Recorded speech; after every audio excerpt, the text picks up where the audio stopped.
good luck. Basta kami nag-abiso. Sabi, nung 2 weeks ago, nag-abiso na ako na kayong mga tulisan at tulongges, huwag nyo nang balakin. Kasi baka mamaya magkaroon ng untoward incident. E di susunod na November 1, kayo naman ang dadalawin ng mga pamilya ninyo.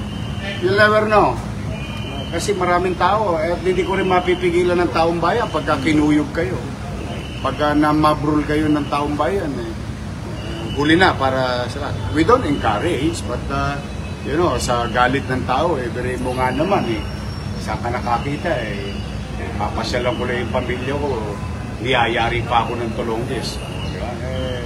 Huwag na lang basta payo ko lang naman yan. But then again, matatanda na kayo, alam nyo na ang tama't mali, but we will make sure na may gobyerno sa Maynila.